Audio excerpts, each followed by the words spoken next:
This is a special Hello, watch everybody. along of The Hobbit, and Nerdist Book Club put this together, and we're gonna join the chat. So if you have The Hobbit, go rent it, uh, go buy it digitally, and join us. Cliff, let's get started. Hit that play button. Should I hit the play button? Well, first of all, before I hit the play button, I want to say, hey, this is really exciting to have everybody here. We're still staying at home, and we're going to watch the movie and enjoy the classic 1977 film that won the Peabody Award and was famously put together by a whole lot of unknown Japanese animators who went to work from this studio and got hired by Miyazaki and Takahata to go work right after these fun projects. And these are the same animators who did the beautiful feature film of The Last Unicorn, also produced by Rankin and Bass out of New York, but made in Japan, and using some of the most amazing talent, of which Christopher Lee starred also as our Saruman. He was in The Last Unicorn by the same animators as well. So we're in for a real treat. This is going down the memory tubes of nostalgia to a really specific point in time when a whole generation of children who had never ever seen the book or picked up the book were suddenly exposed to the amazing voice of John Huston, who is the most legendary director of Chinatown and so many other movies, and the daughter of Angelica Houston. And here he comes onto the screen all across American televisions across the continent, and he is the ultimate Gandalf, the first Gandalf, until years and years and years later, Sir Ian McKellen would come and take his place as the rightful Gandalf that we remember so much from cinema. But before that happened, this version of Gandalf was all we had to go on, and it is an adroit and very succinct adaptation of the film. You guys will notice it is pared down from 9.5 hours, or however, instead of being 9 hours over 3 films, it manages to tell the whole story in 97 minutes. And it's a distinct distillation of Tolkien's episodic storytelling. You'll have to say farewell to Beorn and the meeting at queer lodgings with the bees and all the animals serving food. You'd think that would be the easiest thing to show in an animation. But Peter Jackson didn't do it either. No animals serving food. And there's a unique truncation of events leading up to the capture of Thorin and company in Mirkwood, and then suddenly we're in Thranduil's halls, who is, strangely enough, voiced by the great German cinema director Otto Preminger. Unbelievable how weird he brings this German dialect to the king of the woodland realm. It's fascinating stuff. Richard Boone, famous for his westerns, for his American cowboy westerns, as the voice of Smaug, is just a living thunder in the voice of this very feline-looking cat-like dragon Smaug. You guys, you're just going to have to see it to believe it. For that audience who is now joining us, welcome aboard. We're going to be doing a live streaming of The Hobbit. It is the 1977 animated Rankin and Bass The Hobbit. If you want to join us, I've got the Blu-ray. You can also check it out on YouTube and rent it for $2.99. It is on Apple. It is on the Apple iTunes store, and it's also available on Amazon Prime. And you can rent it for $3, just $3. But if you want to, if you're feeling real into it, you might as well spit out the $7 and own it. You can own the copy. It is a distinct pleasure with music provided by the vocalist from the folk group, the Limelighters. His name is Glenn Yarborough. Everybody makes all these jokes and instant associations with this animated film because of Glenn Yarborough. So much so that Matt Parker and Trey Stone immortalized forever the parody of The Hobbit in their infamous Lenny Winks episodes on South Park, where they were so strongly in the vein of Glenn Yarborough in his original vocals. Enjoy it, ladies and gentlemen. I'm going to do a countdown. I wanted to do this preface so that everybody can get their TV screen up, get their other monitor going, so they can get their rental. Again, you can get it on Amazon Prime. It is 1977. It is the Rankin and Bass of The Hobbit. You can find it instantly. It's available also on the Apple iTunes Store and on YouTube. If you guys are ready, I will do, what do you think, Justin? Should I give them time to get a bowl of popcorn, or should we just go ahead and get things going? Does that sound good to you, Justin, that we'll just start? Okay, I have his official permission. Ladies and gentlemen, we will begin the film and watch together, and I'll make other side commentary as it comes to me. We're going to enjoy this all together right here. This is Rankin and Bass, The Hobbit, adapted from J.R.R. Tolkien. Countdown: 15, 14, 13, 12, 11, 10, 9, 8, 7, 6, 5, 4, 3, 2, 1, and start movie.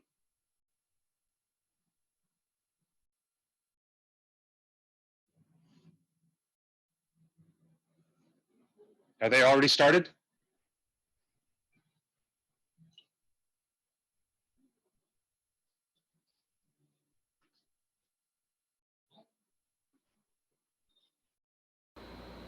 There he is, John Huston.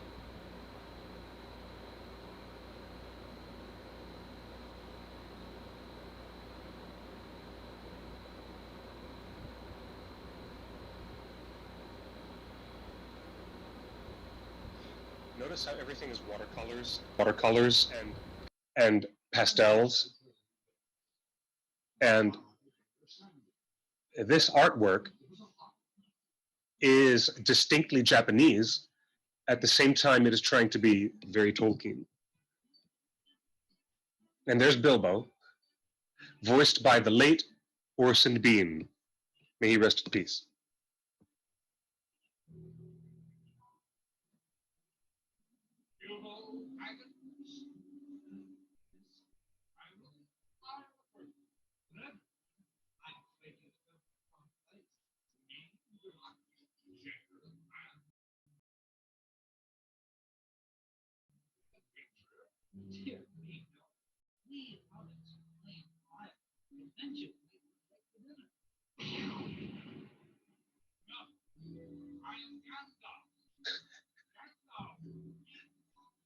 That's the equivalent of Ian McKellen standing and making himself big and dark.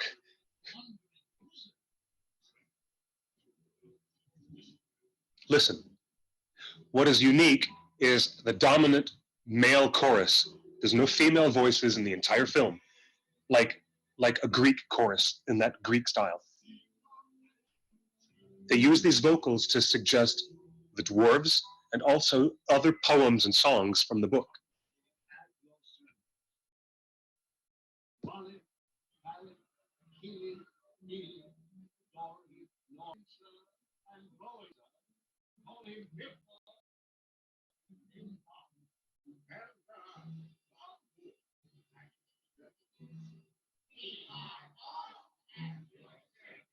Here's the song. That's what Bilbo Baggins hates. That's what Bilbo Baggins hates.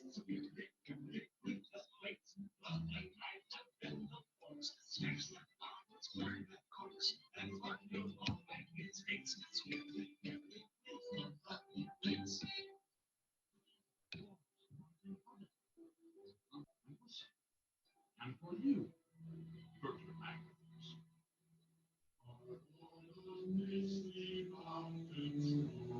if you notice in the background shot, there was, his great-great-grandfather Bull Roarer in that portrait on the wall. You see it very briefly as the camera pans over to the window. But this is the style of this adaptation, is to have the intermittent vocals come in as partial narrative thread.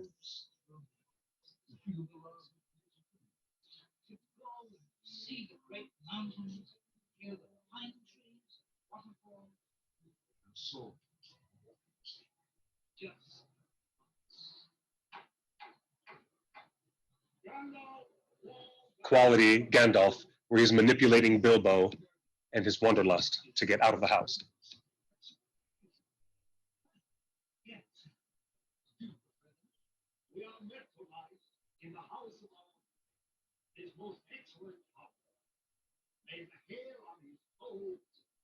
That's Hans Conried.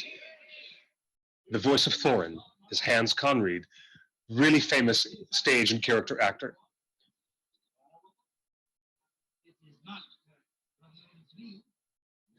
You would know him from The Thousand Fingers of Dr. T.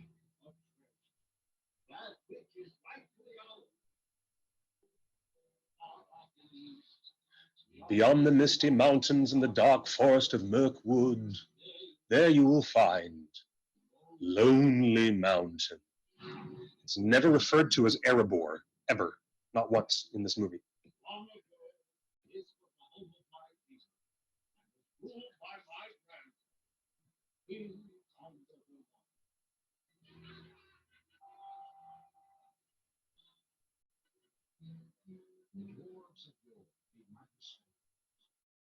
Now, for the next 7 minutes, every moment of this dialogue of Gandalf's narration is word for word from Tolkien in The Hobbit, which is, it's the song of the dwarves of the Misty Mountains.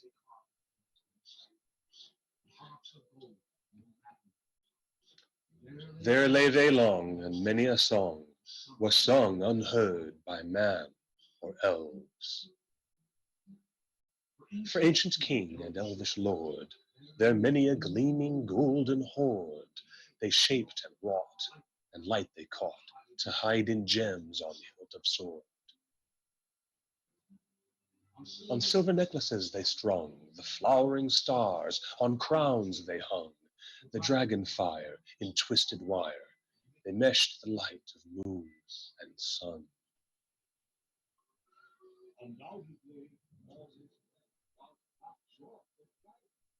Much younger version of Balin and Thorin in this flashback.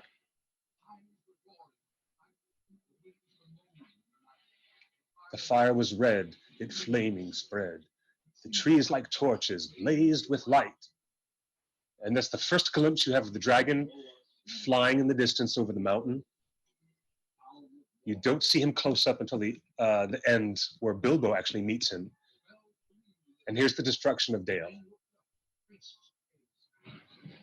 The dragon's ire, more fierce than fire, laid low their towers and houses frail.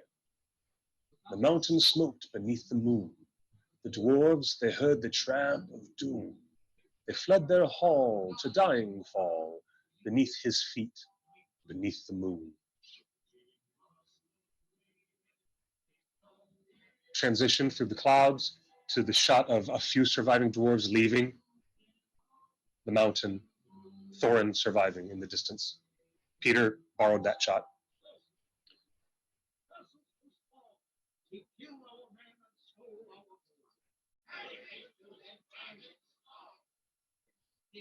And there's absolutely no time spent in developing the other characters. There's no time spent in distinguishing the other dwarves at all. there's Bilbo's fainting episode.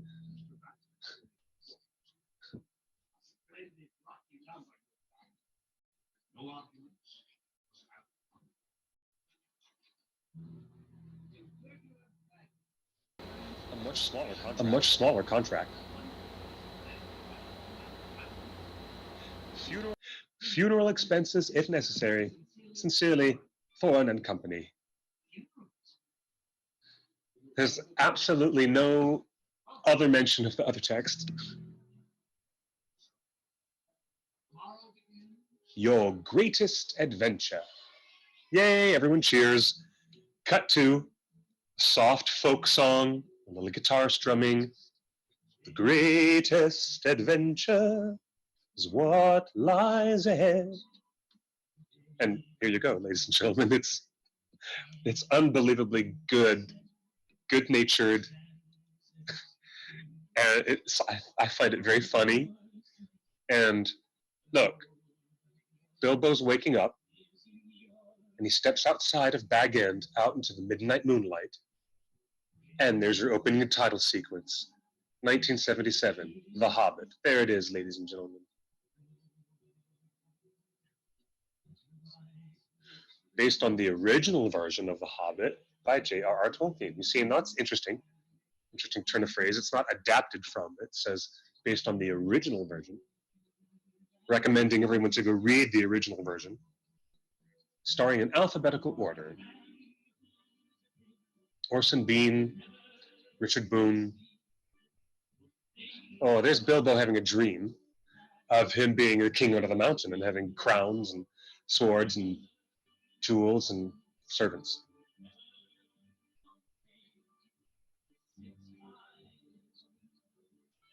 Oh, Cyril Richard as well. Oh, Theodore. The guy who does the voice of Gollum. Wait till you guys get to this part. It's fantastic. Don Messick, famous veteran voiceover actor. Sung by Glenn Yarborough. Music composed, arranged, and conducted by Maury Laws. Maury Laws single-handedly taking music to Middle-earth before Howard Shore did. Production designed and adapted by Romeo Muller. What was his previous credits? Romeo Muller was the guy who did this screenplay, this adaptation. Previously, he was known for Rudolph the Red-Nosed Reindeer and, Frosty the Snowman and things like that. Now look at that wide shot. It is the only wide shot that you get in this entire film of them traveling in the distance. But there's this handkerchief reference. Bilbo can't stand leaving home without his handkerchief. He comes and goes at will. He is a wizard, you know. That classic image of Gandalf against the lightning. So classic.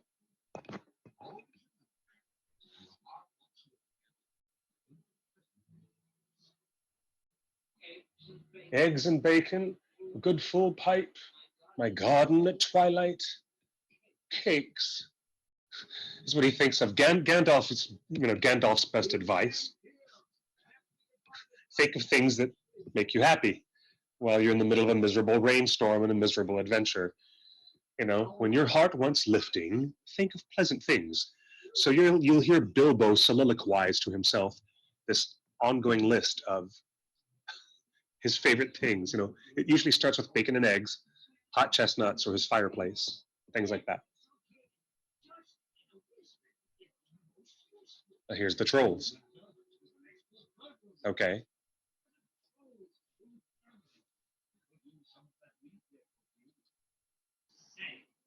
We are 11 and a half minutes into the movie, maybe 12 minutes into the movie, and we're already at the trolls, already. We got out of Bag End in 11 minutes. So, what do you think of these trolls, guys? What do you think of these crazy designs? They're all like ears and giant proboscis noses.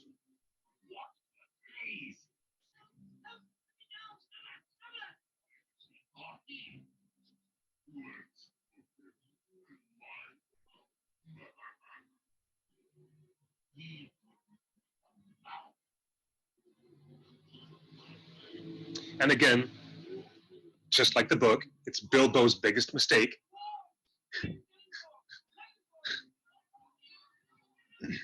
All of a sudden, the trolls know that there's a lot of dwarves to go and capture. Actually, I think that's distinctly different from the book. I have to look that up. I think that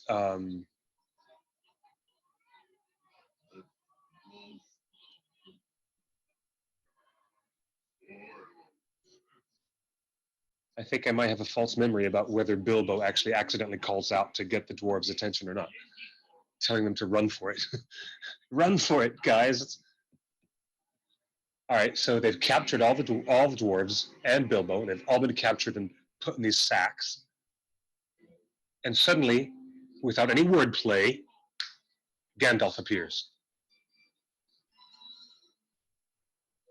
And the sun instantly rises in the sky, out of nowhere. So, how did the morning come so soon? I'm asking the same question. And the trolls are turned to stone, and it's done. We we are exactly 14 minutes into the film, and we've dealt with the trolls already. Do you believe that? That's how expedient this film is.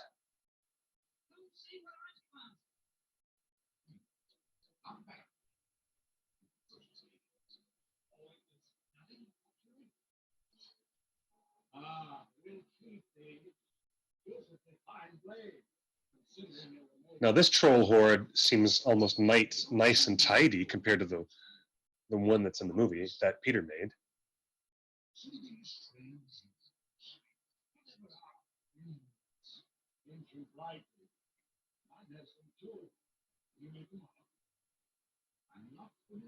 And there is an attempt at putting runes on the hilt of Orcrist. The animators did briefly sketch in some type of runes, but they're not fully clear.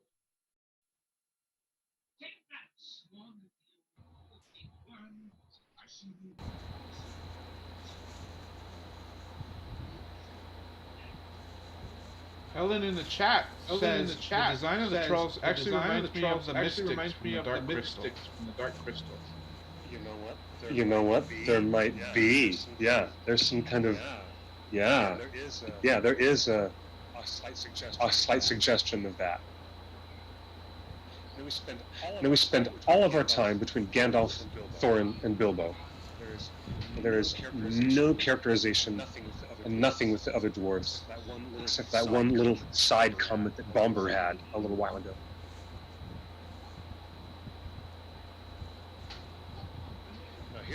Now this is interesting. In this adaptation, Romeo Muller pulls out Thror's map at this point, where they've already succeeded in defeating the trolls. And here's Thorin's bad attitude for even having the map. He's like, I don't need this map at all, you know? And Gandalf gets really sarcastic with it right away. Now here's a mistake. Bilbo says this hand points from these runes to, bless my soul, a secret entrance. But the runes are not there. The artists put the moon letters in the wrong area. The existing runes they accidentally erased on the left margin. And in this version, they include the moon runes as if they were the basic original text. That's a mistake. And here's Gandalf speaking with complete prescience that he already knows about this secret door already before Bilbo mentions it. And hands Thorin the key. Here's the key.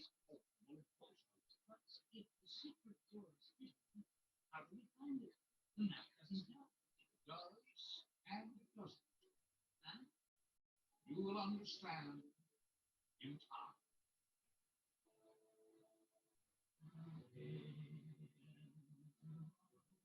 Multi-plane photography, multi-plane shots across this wilderness. Mary says the continuing music bed really makes this film feel like an opera.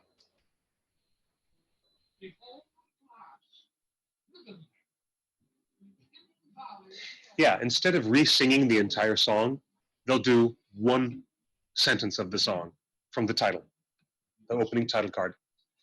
Now, here's one of Tolkien's original poems when they all arrive in Rivendell, set to music. Here down in the valley, ha ha,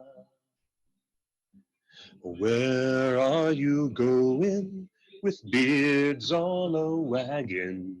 No knowing what brings Mr. Baggins and ballin' and twirling in June in the valley, ha ha. Very 70s. Do you think the single film adaptation from Guillermo del Toro would have been a rushed movie? Yeah, it would have been closer akin to this. It would have been cockamamie and rushed, probably a little bit more like a Hellboy movie, probably. But I would have liked it for what it was. Now, this version of Elrond, the Lord of Rivendell, seems as if he is, anointed with holy stars. They've designed their elves very differently from the dwarves, but Elrond, unusually, actually has a gray, tufty beard. Elrond, never had any beard. Only Círdan has facial hair, the only one. I love Elrond. There it is. There's the moon letters. The moon letters appear mistakenly on the map, on the left-hand margin, where it really says 5 feet high at the door and 3 may walk abreast. But here they are.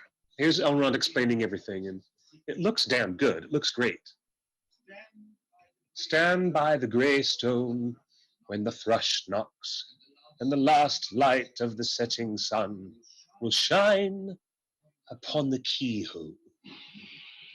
Cut to huge electric lightning flashes, thunder, and we've instantly left Rivendell. Ladies and gentlemen, we spent barely 90 seconds, not even 90 seconds in Rivendell. And we're already in the storm. And there's no stone giants. Here we go. Now we're inside the cave, which is what the goblins of the Misty Mountains would call the front door. We're already at the front door. And we're at 20 minutes into the film. No mention of Durin's Day at all. Now here's a flashback while Bilbo's asleep. And he says an extra line that Romeo Muller wrote. Dwarves have a strange notion of perfection. Interesting line. I think that's one of the better lines in this adaptation, but Tolkien never wrote it. It has nothing to do with Tolkien, but it is something that maybe Tolkien would have written. Dwarves have a strange notion of perfection. Because Bilbo's dreaming about the dwarves making such a mess of his plates and then cleaning it up again. Now the ponies are stolen and kidnapped. You're way too slow to wake up, Thorin, and you're way too slow to react. And he shouts, "The goblins are upon us!" And they go running into the tunnel, chasing after the ponies. So there's no trap door where they fall into the floor. They just run willingly into the tunnel, and then they're trapped in the blackness. Now this is cool. Flash to darkness, flash to darkness. Another goblin face, and then to darkness. Another goblin face, and then to darkness. And if you're like a 7-year-old watching this, oh my God, you're freaking out by now. But the goblins are singing this funny, funny song. And again, it's the same male chorus of voices. Down, down the goblin town, down, down the goblin town, down, down the goblin town. You go, my lad, ho, ho, my lad. And a lot of trumpets. Here's the great goblin. We're inside the cave now. Thorin's trying to be bloody polite and says, "Thorin, at your service. We did not mean to trespass."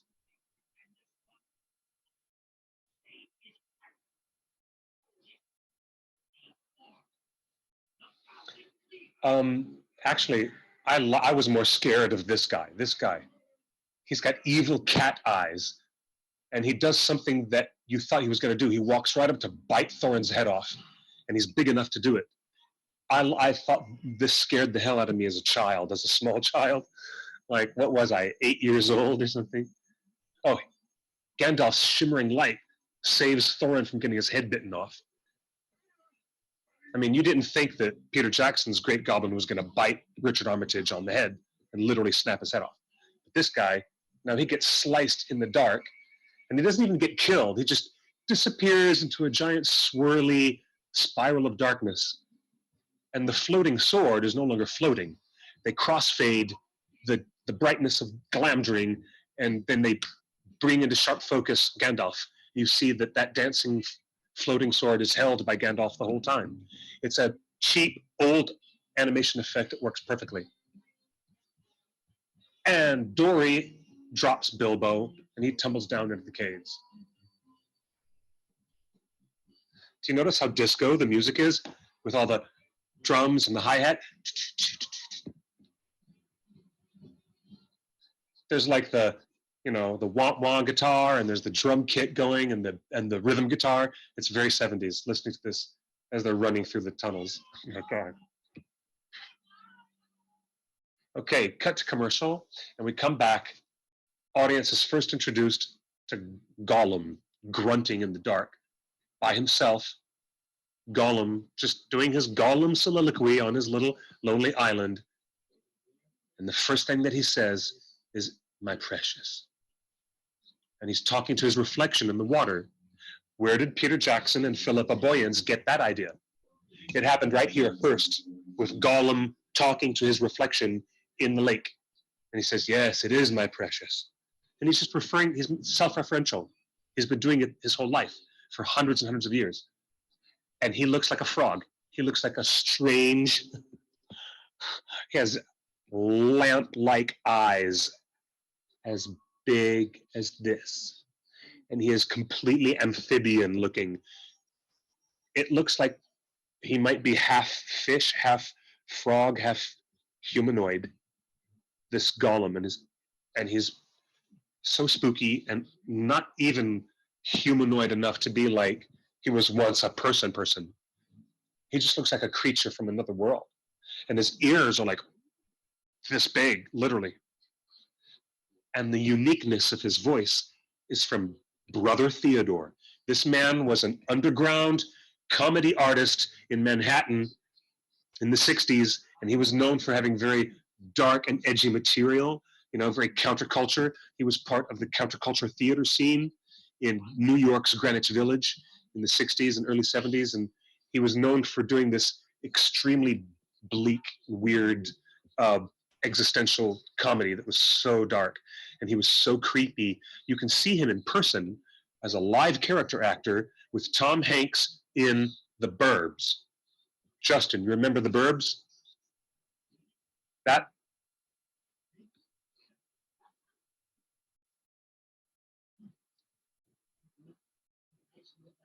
Yep. Yeah. Now here's Theodore, and his voice work as Gollum is absolutely fantastic. It is not at all like Andy Serkis's work. It is unique and so matched with this bizarre creature they designed. Here's Gollum proposing the riddle game right now. "We shows it the way out."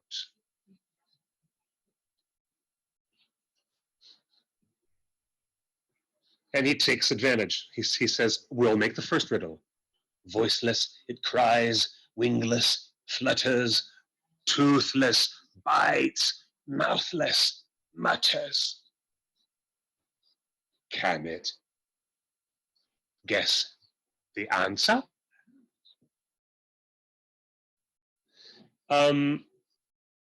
I love the riddles in the dark in the live action Unexpected Journey because it's really fantastic. But there's something that I miss, and there's the element of music. In this version, which we're about to get to in a couple of minutes, there's an element of songcraft, where they take, when you get there, I'll do it with you, with the whole audience, we can sing along. This is Gollum trying to guess eggs. He guessed eggs.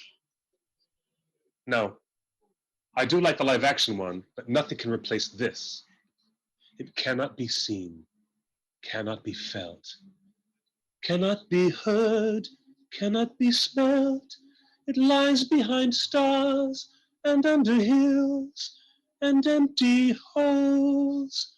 It fills, it comes first and follows after, ends life, kills laughter.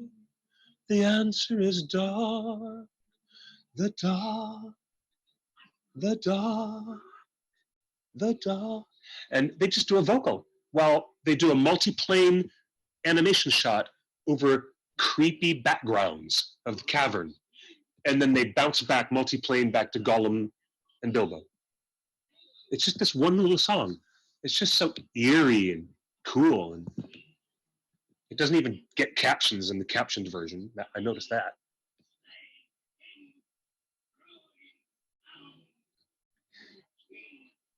And I love at Gollum's last delivery of his riddle here. Again, they have a wandering camera. The camera just wanders away and pans around the cavern and then comes back. I guess it was cheaper that way. It was cheaper. They spent less money on cell animation while the camera was moving around the room just looking at how creepy the cave was.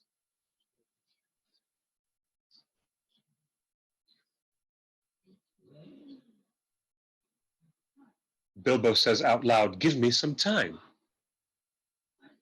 And Gollum tips his hand.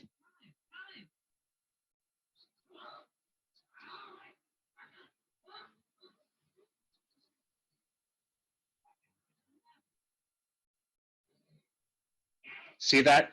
When Gollum's really, really pissed off and his eyes flicker with his eye, the irises of his eyes going flicker, flicker, flicker, that's very Japanese. It is a very, very, very Japanese style to make an agitated character have his eyes go flex, flex, like that.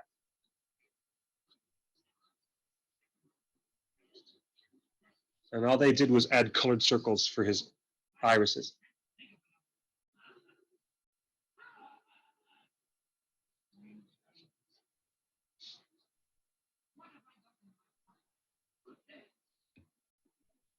What have I got in my pocket?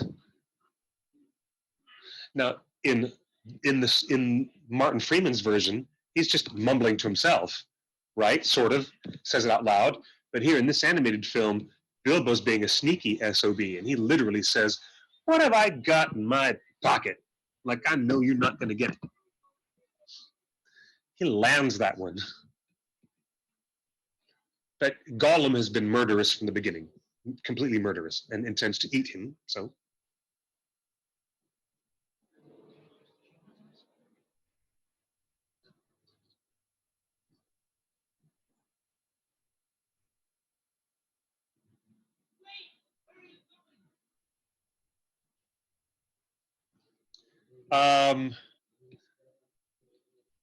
No, the live action film does a much better job of having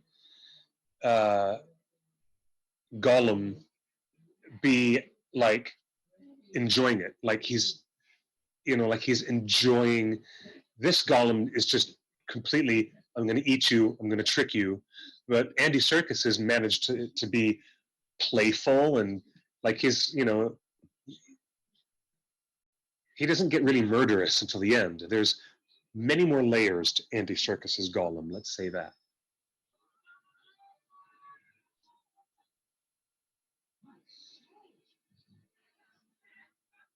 Yeah, the biggest expression we have was just now where Gollum screams off screen. Gollum is piercing, shrieking from his island in the center of the lake.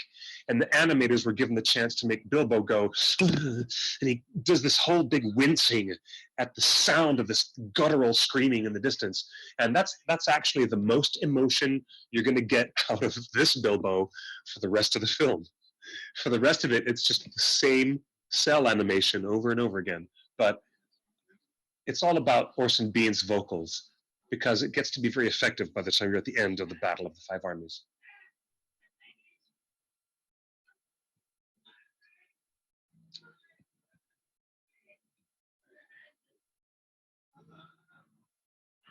That's correct. Yes, I'm so glad you mentioned that, Andrew. I had also mentioned that at the top of the show, and I will probably be mentioning it again a few more times because there are so many specifics between these animators and their style that Rankin and Bass kept and pollinated into Thundercats and into Silverhawks, and very, very noticeably in the feature version of The Last Unicorn. And a lot of these animators were adopted, migrated, part and parcel from Topcraft right into Studio Ghibli. And Miyazaki and his compatriots who started the studio just renamed it. They changed the name from Topcraft to Ghibli. Takahata as well.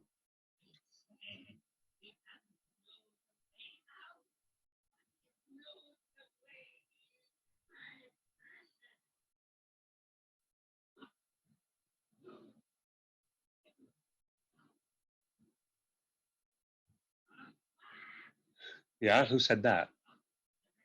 You? Was that you, Justin, who said that?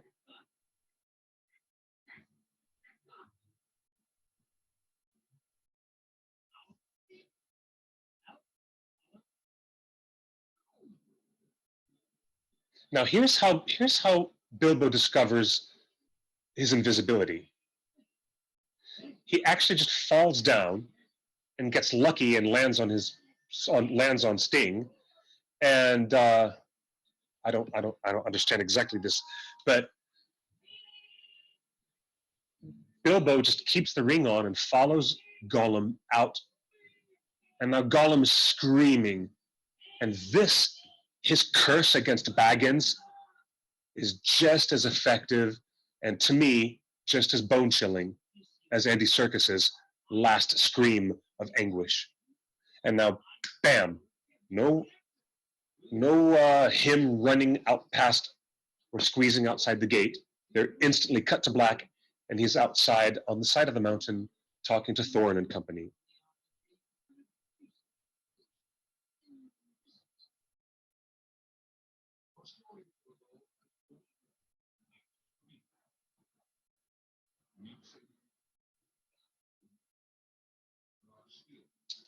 Yes, he was. But in this adaptation, much more focus is paid on Bilbo's development. There's very, very little to nothing of Thorin's concerns until we get to the third act. It's all about, oh, here come the wargs. The wargs with the goblins, as Gandalf needs to point out. And now here's the goblins singing. In a fiery breeze, but funny little birds, they had no wings. Oh, what do we do with the funny little things? Oh, what do we do with the funny little things? So here's the goblins and the wargs chasing them up the trees.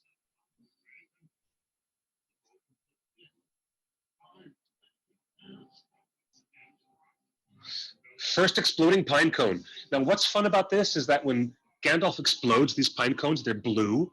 All the flames coming from his pine cone blasts are blue. And here's a ton more goblins and a ton more wargs. And now they're going to set fire to all the trees. See, something has to be said for the music and the arrangement for this, because it's just so cute and so 70s.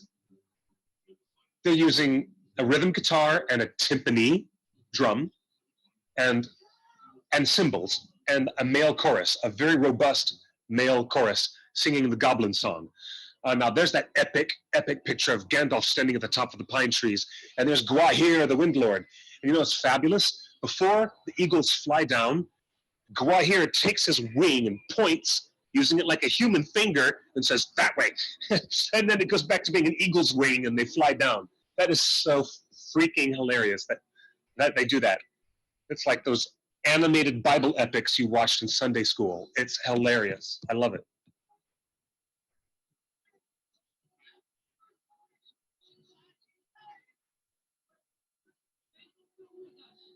No, the goblins were arriving to meet the wargs. The wargs, I believe, were there first, and the goblins were there later to have that meeting with them. And I don't believe they were riding on the wargs until the last Battle of the Five. That's when that happens. Oh, and look, they passed by the Carrock. So you can see the artists actually took a moment to do a beautiful watercolor rendition of the Anduin River and the Carrock, but they just fly right over, and the eagles bypass the entire chapter of Beorn and leave Thorin and company and Gandalf right at the edge of Mirkwood. But here comes Gwahir. He says, I have not forgotten the arrow that brought me down so many years ago. I have not forgotten the wizard who found me and healed my wound. And now, farewell wherever you fare, till your Ares receive you at the journey's end. So you've got this beautiful moment with the eagles, and in 15 seconds they're gone. No more eagles. Not to the end of the film, of course. Now, this is where this adaptation has the biggest lapse in reason. They have no food and no supplies, and they're about to go into this crazy freaking forest, and it might take them almost a month or weeks and weeks to get through this forest. And Gandalf is just going to leave them there, penniless, broken, with no food or ponies or supplies. And this is where Gandalf surprises them and blows their mind. And he says, "Nonsense. I'm already late because of bothering with you people.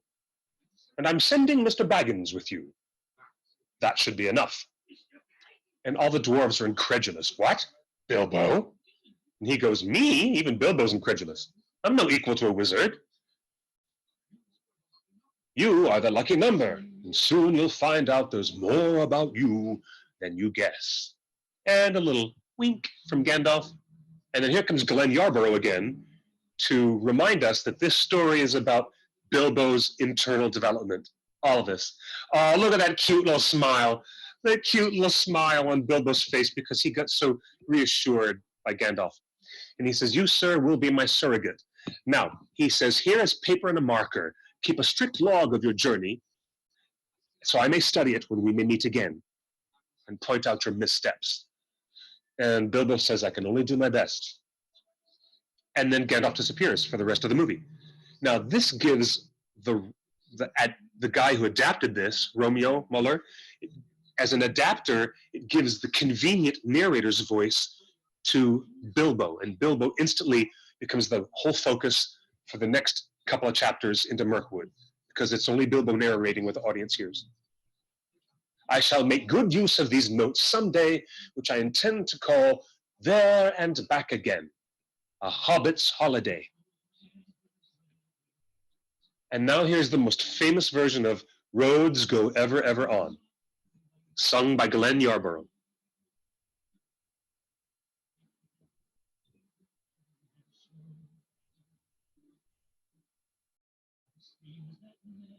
Yep. You know what? Starlet Valkyrie is absolutely correct. It is exactly a mirror to Peter Jackson's moment where Bilbo says, "I found my courage." And Gandalf says, "Good, good, you'll need it." You're right. This is exactly the analogy that just happened. And now here we are. We see creepy, glowing eyes in the darkness of Mirkwood. And otherwise, it looks fairly pleasant. We don't spend 20 minutes wandering around with hallucinogenic effects. You just see old classic Disney-style, gnarled up, scary-looking trees and evil glowing eyes in the darkness. That's all you see. And now Bilbo climbs up, and this version of Bilbo climbing up to the top of the forest canopy and seeing the sunlight and all the butterflies is more superior. This movie wins over Peter Jackson's version, hand down, because they're combining, that beautiful song of "The Road Goes Ever, Ever On," which is Bilbo's most famous poem. And here's Bilbo talking to himself, saying, "I suddenly wondered if I would ever see my snug hobbit hole again. I wondered," yes, it's Bilbo's original poems. It's not made up by the filmmakers. It's original Tolkien. I don't know, but look, and they spend so many long minutes lingering at the treetops, and Bilbo can't believe it. He's wiping his eyes. He's transformed. He's being transformed, and something shifts inside him, and they take a moment to let that happen. It's not that evident in Peter's version. However, I think these spiders are badass because they're all goofy and furry with the and every time Bilbo stabs and kills a spider like he did just now, it turns into a kaleidoscope and goes "ee," and it disappears into a twirling kaleidoscope effect, which is super cheese.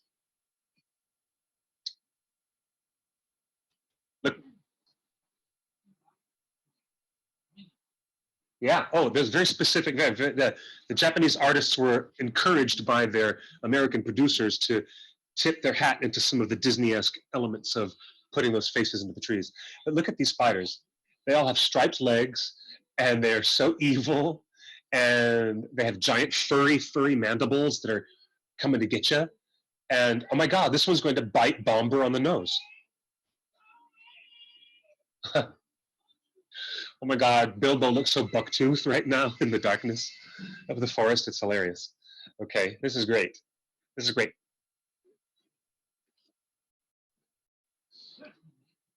Well, actually, they're both spotted and striped, which meant that the character designers couldn't quite figure out what to do with their sources. The abdomen of the spider is spotted, but their legs are striped. And I'm like, okay. Oh, death.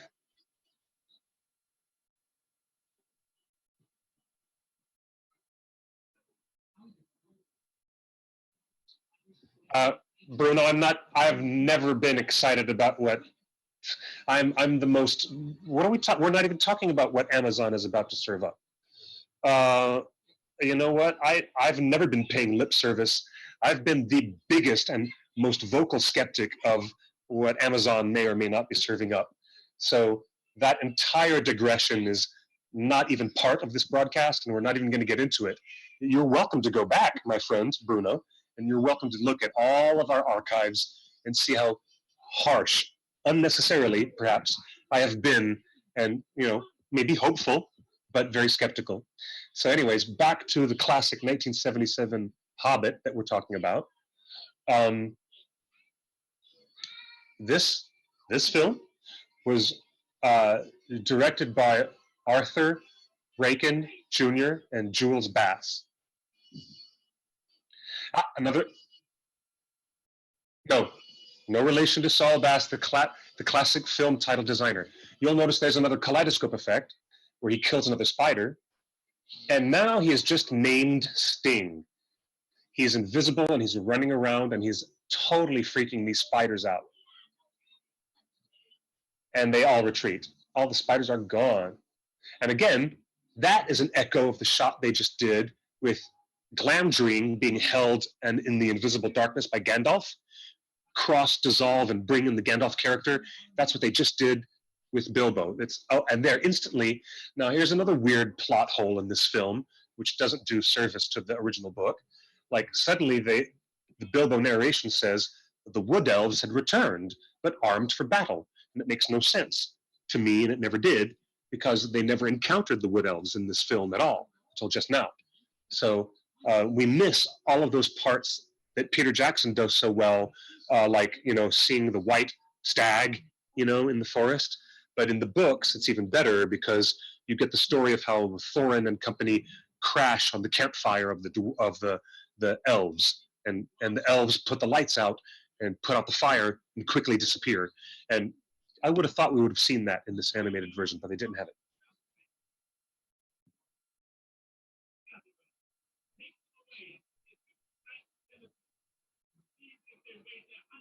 It's a Yep, you can read about that in Tolkien's letters. Yes, it happened. Actually, you can read about it in his biography. Did you just know? It's a real story. He was a baby in South Africa, and that's when it happened. He was a toddler. Did you guys notice Otto Preminger and his weird Germanic version of the Elven King? Oh my gosh, it's so funny. And here's Bilbo still narrating. And even though my invisibility allowed me to move about with ease, I had no way of opening the locks, so it was weeks before I found a way to free my companions. Part of the river flowed under the caves. Deliveries of fine wines were brought up the river by human men who lived on Long Lake. Now wood elves, chuckle, chuckle, enjoy their wine, and the barrels were soon drained. And now, another one of Tolkien's poems, direct from the book, adapted into a song, with guitars and drums and flutes, and it's the barrel song as they roll them down into the river. It's interesting to me, the economy of this adaptation. I mean, it skimps out on a lot of story beats that we really love from Tolkien's original, and this animated movie just doesn't care. It has a mission, and it is using all these quick emotional abbreviations, and here we go. Heave ho, splash, bump, rolling down the hole. It's just a happy barrel song.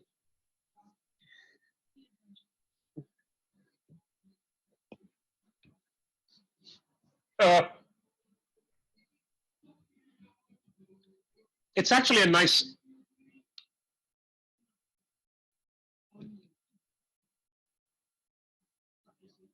Well, in the extended edition, we got another song in Rivendell. Remember? Buffer sings that wonderful song in Rivendell in the extended edition.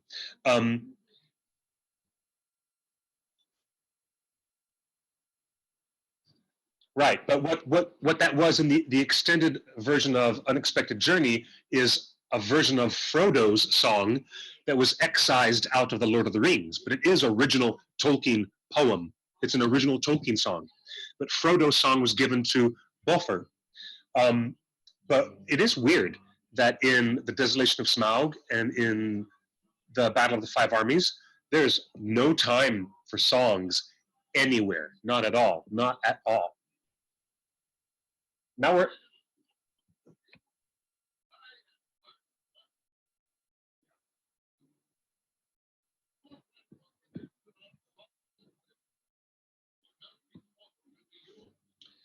Yes, Peter Jackson's version is much, much truer to the elves, much, much more. This version is only faithful to Bilbo and Gandalf. It's more interested in Bilbo and Gandalf than anything else. The dragon gets good play. I think Gandalf, Smaug, and Bilbo get the best play, but Thorin comes into his own now that Gandalf is out of the picture. And now look, we were in Lake Town for what? That was not even 2 minutes. We were in Lake Town for maybe 90 seconds or 2 minutes, and it's done. But here we are.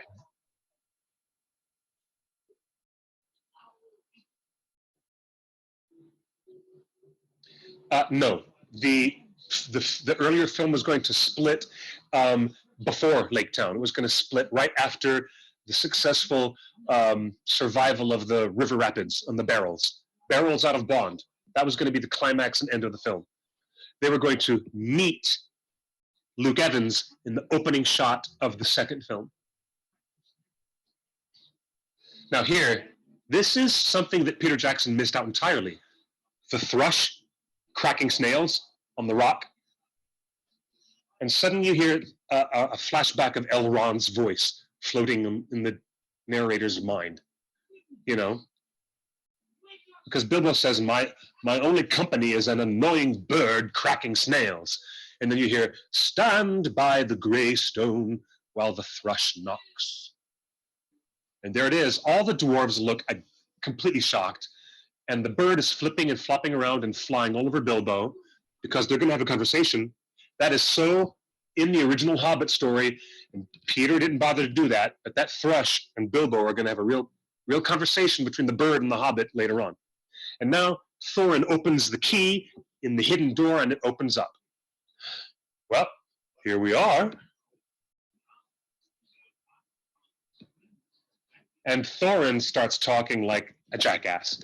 Now is the time for the esteemed Mr. Baggins to perform the service for which he was included in our company. You must earn your reward.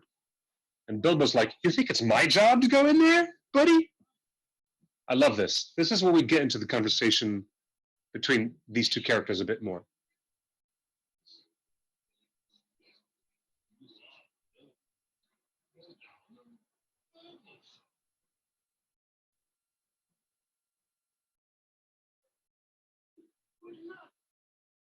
Yeah. Do you know who got the best time with the bird? Radagast. Radagast had the best relationship talking to that bird, and since Radagast could do it, there should be no problem with Bilbo also being able to be like, oh my God, I'm surprised I can understand the language this bird is talking to me. Now here's the most interesting part in terms of character development, where Bilbo's walking down into the darkness of the tunnel, and here comes the bird floating behind him, and anticipating the dragon, you hear Glenn Yarborough singing that song again from the opening title credit. Feel the worm's heat, Mr. Baggins? A few more steps and you shall see the old dragon Smaug at last.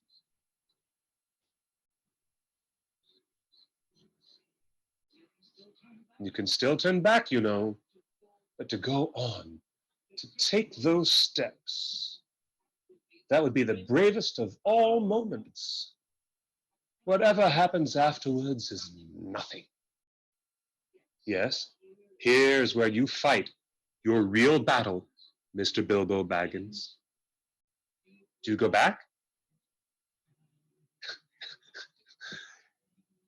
Just like in the book, Bilbo's struggling with a decision, and he stupidly says out loud, "No!"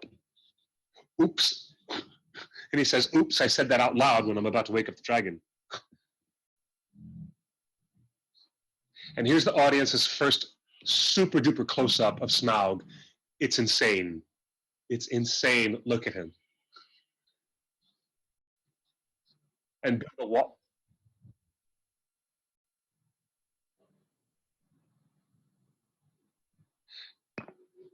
Yeah, the dragon looks like a giant pussycat, though. Everyone's been criticizing this film for decades because the dragon looks like a cat.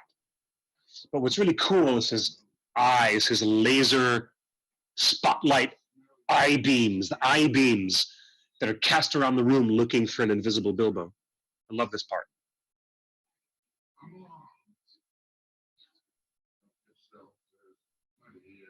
Yeah, we got to the part with the dragon in 55 minutes. It took Peter Jackson how many hours to get us to the dragon?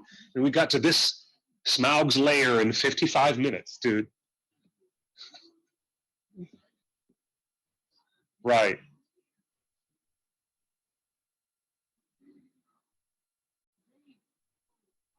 Yeah, Andrew was saying, I don't think that Bilbo actually understands the language of the thrush.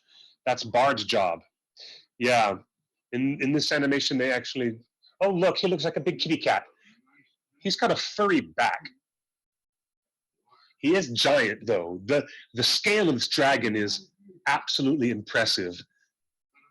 But he's not the same size as Peter Jackson's Smaug. But he's still got those high beam lights coming out of his eyes.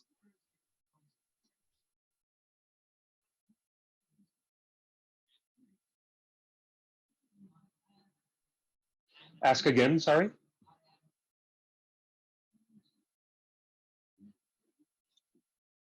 Yeah, yeah, absolutely. I've got one.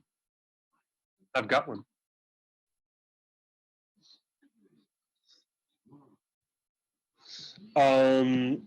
Actually, I would like to see a stage version of this. I would like to see a big, you know, like Disney theatricals, you know, The Lion King, massive Broadway stage musical of this, based on these songs and these designs. That's what I'd like to see. Yep. Tony needs an EGOT. He needs a Tony. You and your town shall pay dearly for this intrusion. And his drool is like acid, and it drips into the floor of gold and melts. This is so good. This is so good.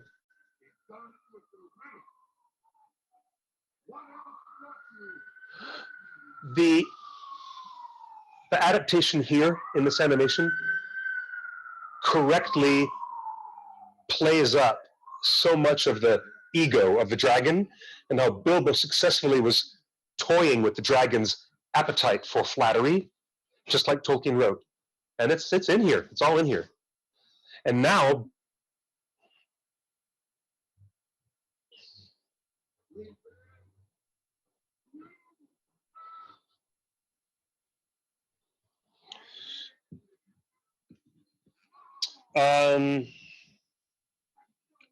yeah, no, it's completely different. Peter's version is more interested with Smaug showing his awareness of Sauron and Sauron's presence, and Thorin's legacy. This version of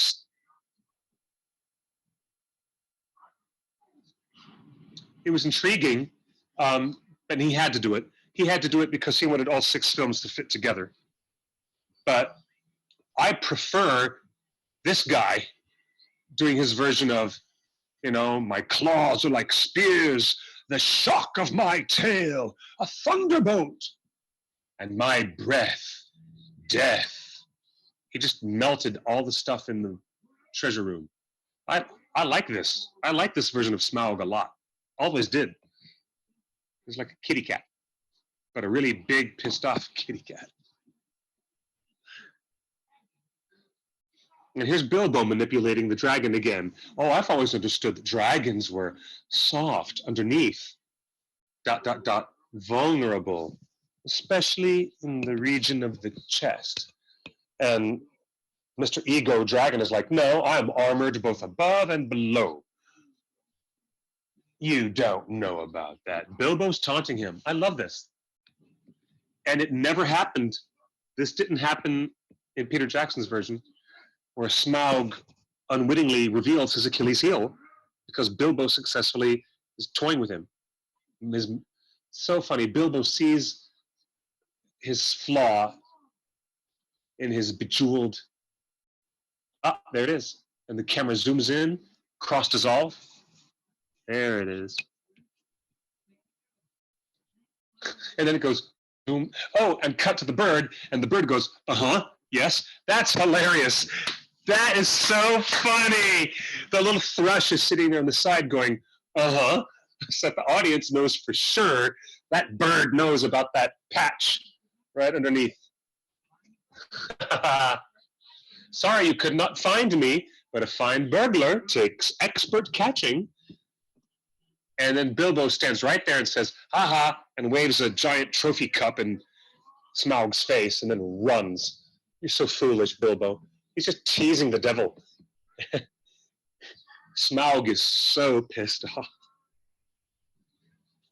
Thief, fire, burglar. And the dwarves, who are cowardly at this moment, are waiting outside on the doorstep. Huh? And Dory says, 3 cheers for good old Bilbo.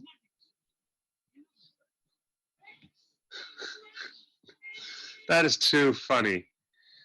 Extinguish me and put the fire out on him. It's so funny. Oh, never mind that. What did you burgle? That's the first time I've ever heard the word burglar, noun, used as a verb. Burgle. Now, giant kitty cat Smaug is stampeding across the mountainside and is flying around, and cut to commercial right there as he's breathing fire upon the dwarves. And bring up the orchestra again.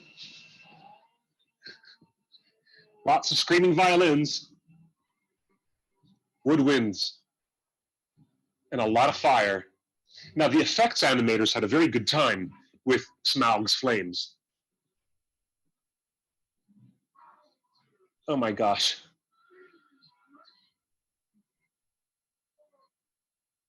Yep. Oh yeah.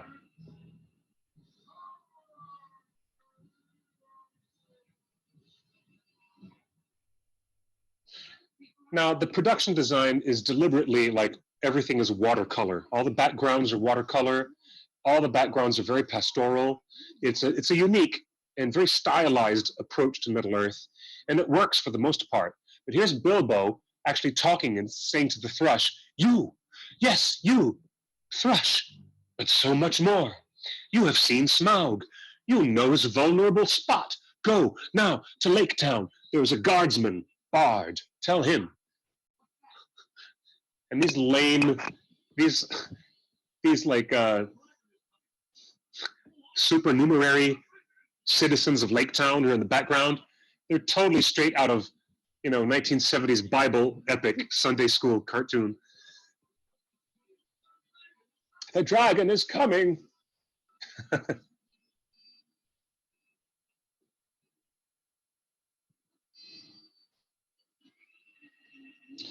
This was released at the time when Ralph's was still in final stages of production. So this one was first by a couple of years. And it was because Tolkien was really, really, really, really hot in the late 60s, early 70s. And by the time the early 70s licensing got worked out, it took them a few years to make the animation, and so they made it. And here it was, 1977. And here's the destruction of Lake Town. And here's, yeah. Yep. And here's the bird landing on Bard's shoulder, and he says, "Away, you fool bird!" And he goes, "What? You speak?" And this is where Bard, the bowman, has a pure Radagast moment. The thrush tells him everything. Camera zooms in real close on this ridiculous patch emptying the dragon's chest. It's so funny. "Black Arrow, you have never failed me. I had you from my father and he from of old.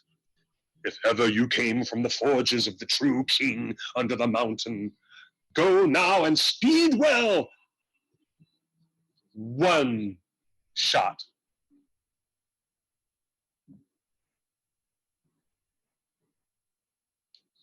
Yep, absolutely, my friends. Absolutely. The dragon is dead at 1 hour and 4 minutes. Just to let you know, guys, 1 hour and 4 minutes. And here is a revisitation of the Rivendell song with the same melody, but they changed the arrangement. And it's the arrival of the king under the mountain. Oh, no, actually, that's not the Rivendell song. That's a reworking of the original "Under the mountain dark and tall, the king has come into his hall."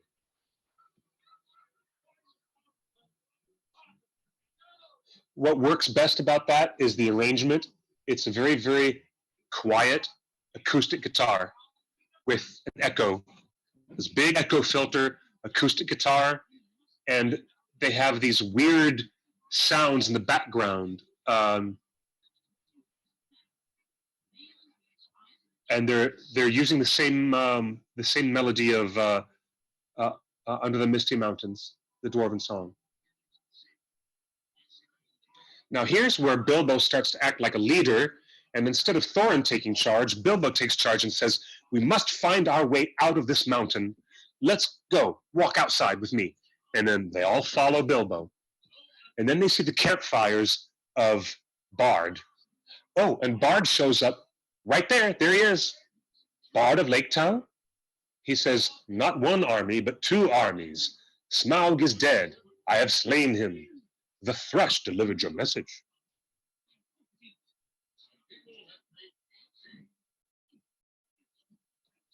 I believe it aired on ABC. No, my mistake. Let me double check my book. I believe it was on NBC Network. Let me double check. Now, here is the scene where Bilbo says, of course, Bard, there's plenty of gold for everyone." And Thorin now steps in and supersedes and starts to claim his authority big time. "So you brought 2 armies to take it, huh?" Suspicious, grumpy, greedy, dwarven trait starts to become Thorin right now. Oh, and oh God, look at that outfit. Look at that headdress. He looks like Carmen Miranda with a bowl of fruit and feathers on his head. It's Thranduil, ladies and gentlemen. Oh my God. It's like, I'll be right back. It's so funny.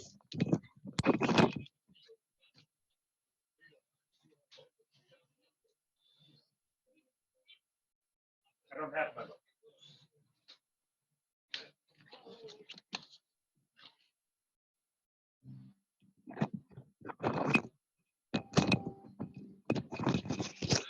Dragon is withered, his bones are now crumbled. This is a reprise of the Rivendell song with a different arrangement. And now, I can't find my bloody book, but I'll double check and find out for you. I love the weird design, the animator's design of the dwarven armor in these scenes, and Bilbo doesn't even want to be bothered with it. In fact, he says in his very Tolkien-esque way, "Can fusticate and be bothered. This, my only hope is to be taken prisoner as quickly as possible. And here's the meat of the argument right now between Thorin and Bilbo. It's all about them now. This is madness. 14 against 10,000, and yet you march off to certain destruction as merrily as if you were on your way to another tea party. Your kind will never understand war, Hobbit. This is war! War!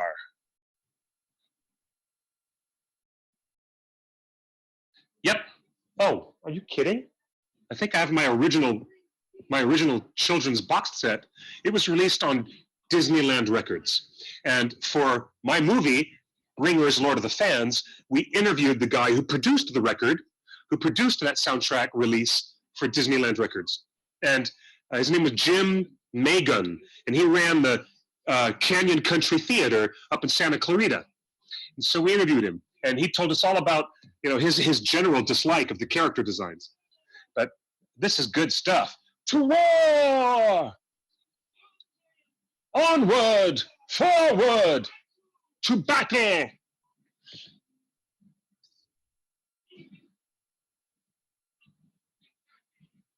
It was better than this.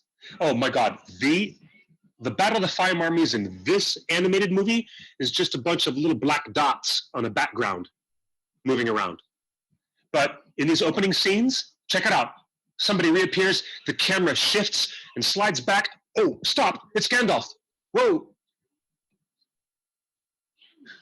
Yeah, Thorin says, move, you old fool. And Gandalf suddenly reappears in the narrative and becomes very powerful again. I would speak with the kings. Dread has come upon you all. An army of goblins with claim to the treasure comes from the north. Behold! And then a bunch of goblins on wargs, using the same animation that they used in the previous sequence, I think. Oh my gosh. Oh my God, that look of shock and surprise on the Elven King's face is hilarious. And then they start being nice to each other. And the Elven King says, oh, but of course, oh noble king under the mountain, your people are like brothers unto mine. This is German accent. The Elven King says, your people are like brothers unto mine. That's exactly what he sounds like, I swear to God. Absolutely not. No Arkenstone. Oh, whoa, Bomber gets killed right away. And the animators use this interesting slash and dissolve when somebody gets stabbed or cut open. Oh, there it is. Look, moving dots. The Battle of the Five Armies is nothing but little black dots going, gee, gee, gee, gee, gee. They look like little speckles that follow around Pigpen. You know Pigpen from the Charlie Brown animated specials? And he had little speckles of dots that followed him around. That's what that looks like. Cut back to a scene between the Elven King and Thorin and Bard. There they are. And Gandalf says, hold, all is not lost. There's yet another army on the way. Bilbo Baggins says, 5 armies now? And the Gandalfs show up. He doesn't even say, the eagles are coming, the eagles are coming. Big missed opportunity. But it is cool to see these eagles picking up all these goblins off the field of battle and then dropping them from great precipitous heights. And then one cut back to the master shot of all the little dots running around. And then fade to black. That's it. The Battle of the Five Armies is over, and we've been in this film 1 hour and 12 minutes. That's it. There you go. Yep.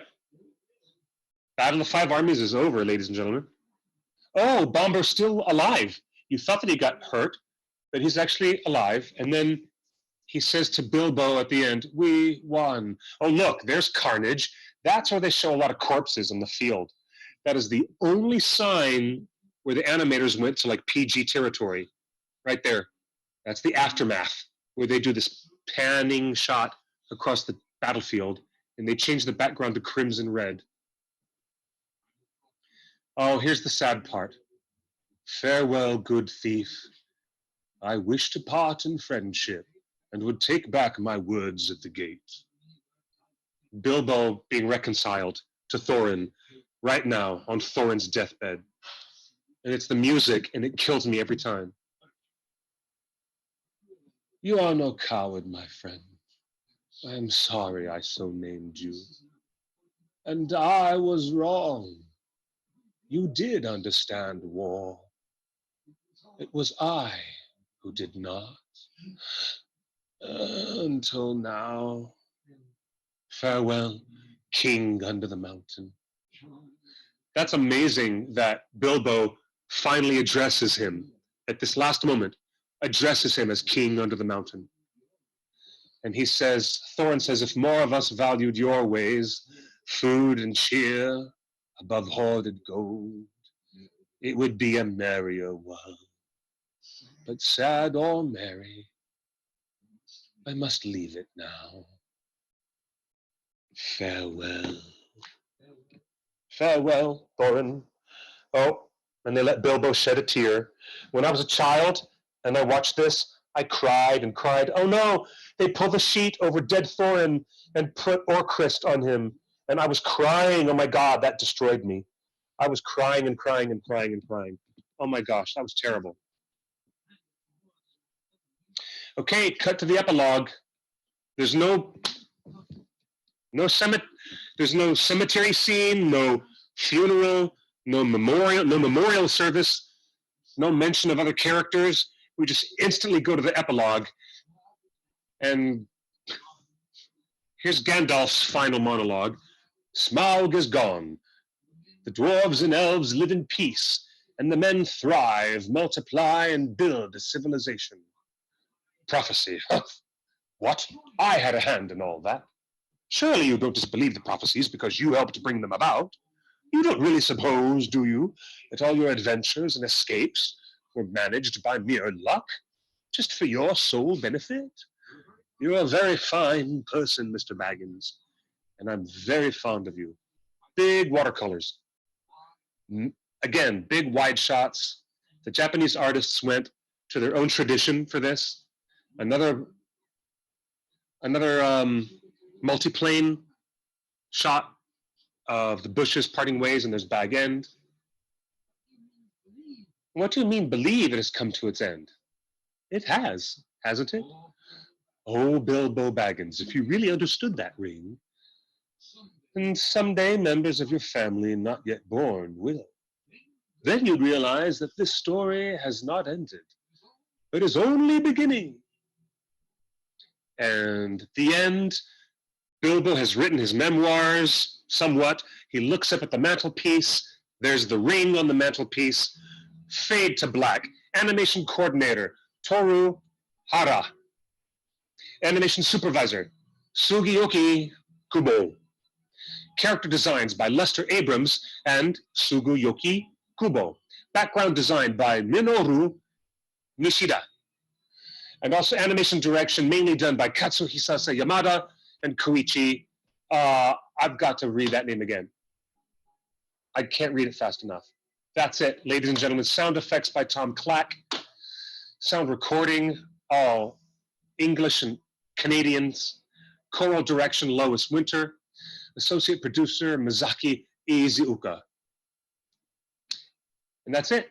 And there's the familiar Rankin Bass production logo, ladies and gentlemen. And that was it. You just saw in 1 hour and 17 minutes the entire Hobbit film. And how was that?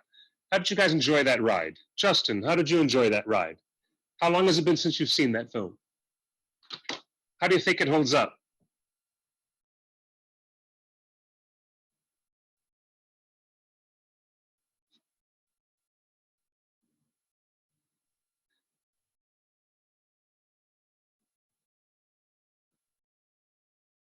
Oh, they all look like potatoes. I hope I never have to see these characters again. Is that what you say? Are you kidding? There is them's fighting words. No, it's fighting words with Justin and Clifford.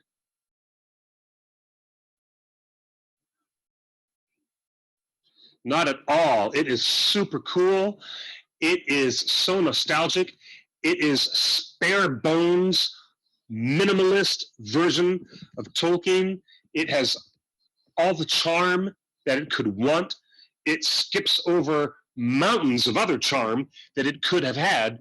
Yes, it is an all too brief, much too abbreviated for my taste, but still, for what it is, it hits the button, it hits the spot. And it is a great way to get a child interested in reading. And for that alone, it has all the redeeming qualities it would ever need. Pooh to you, pooh, pooh, to all that nonsense.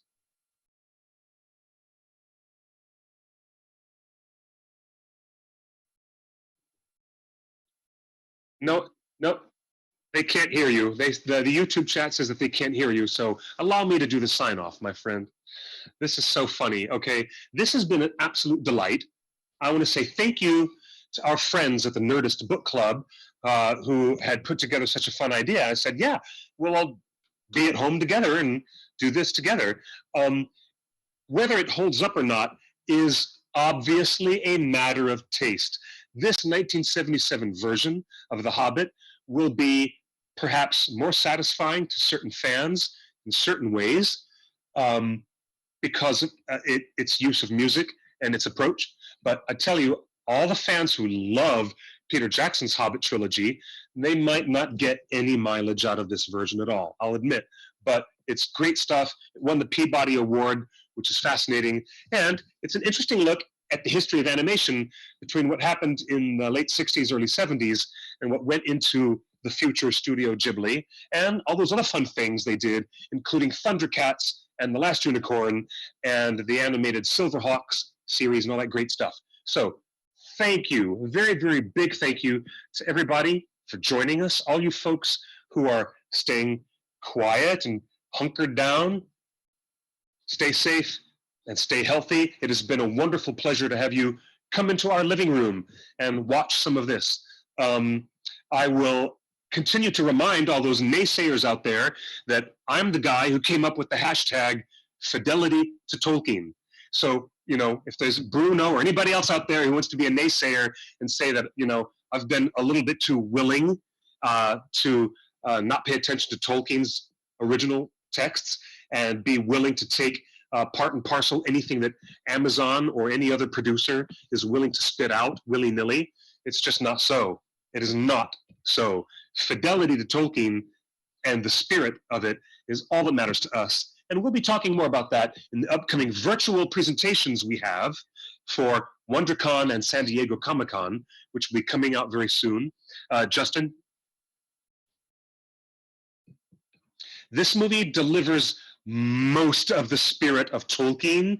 Yes, this movie manages to deliver a lot of the spirit of Tolkien, and it leaves so much out, it lets somebody who reads the books enjoy so much more discovery for those who graduate from this little animated film to the actual book.